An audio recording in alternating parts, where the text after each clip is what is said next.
आज की सबसे बड़ी खबर निकल कर आ रही है सऊदी अरब से, जो इस समय अपने 20 रियाल के बैंक नोट के लिए काफी चर्चे का विषय बना हुआ है।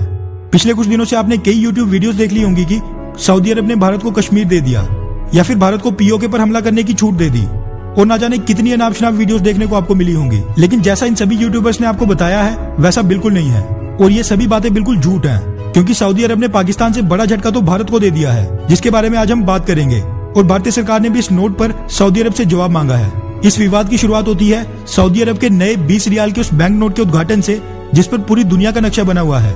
इस साल का G20 सम्मेलन अगले ही महीने सऊदी अरब में होने वाला है, जिसकी अध्यक्षता इस समय सऊदी अरब के पास है।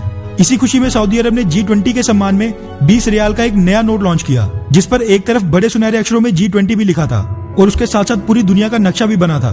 पूरी दुनिया के नक्शे में सऊदी अरब ने G20 के सदस्य देशों को गहरे रंग से दिखाया था।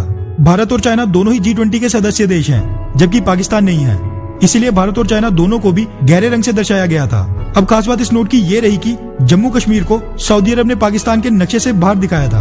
अब इसी बात पर सभी यूट्यूबर्स ने बड़ी जल्दबाजी में कई वीडियोस इसी खुशी में डाल दी कि जम्मू कश्मीर को पाकिस्तान का हिस्सा नहीं दिखाया गया है, और उन सभी वीडियोस में ना जाने कितनी अनाप शनाप बातें बोल दी। कुछ यूट्यूबर्स ने तो इसको भारत के लिए सऊदी अरब की तरफ से दिवाली गिफ्ट तक बोल दिया, और कुछ ने कहा कि सऊदी अरब ने भारत को पीओके पर हमला करने की इजाजत दे दी है। लेकिन गौर करने वाली बात यह है कि 20 रियाल के नोट पर बने नक्शे में सऊदी अरब ने तो जम्मू कश्मीर को भी भारत से अलग दिखाया है, और सऊदी अरब ने इससे भी बड़ा ब्लंडर ये किया है कि लद्दाख यूटी के इलाके को चाइना से अलग रखना तो दूर की बात है, पूरी तरह चाइना के नक्शे के अंदर ही दिखा दिया है। इसी बात पर नाराजगी जताते हुए भारतीय सरकार ने न्यू दिल्ली में सऊदी अरब की एम्बेसी से इसका जवाब मांगा है, और सऊदी अरब की फॉरेन मिनिस्ट्री से भी इसकी नाराजगी जताई है।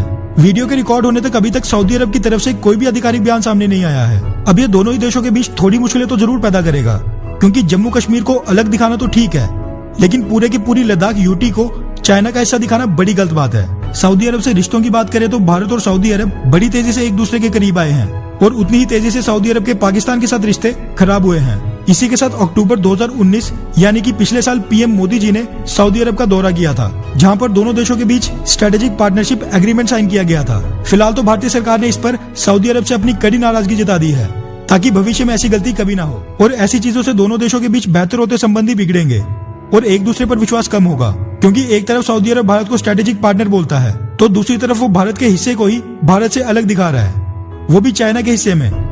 वो चाइना जो वीगर मुस्लिम्स पर काफी समय से कड़ा अत्याचार करते आ रहा है, उनको दाढ़ी रखने तक नहीं देता। इतना सब करने के बावजूद सऊदी अरब भारत के हिस्से को चाइना के अंदर दिखा रहा है। वैसे आपकी इस बारे में क्या राय है, नीचे कमेंट करके जरूर बताएं।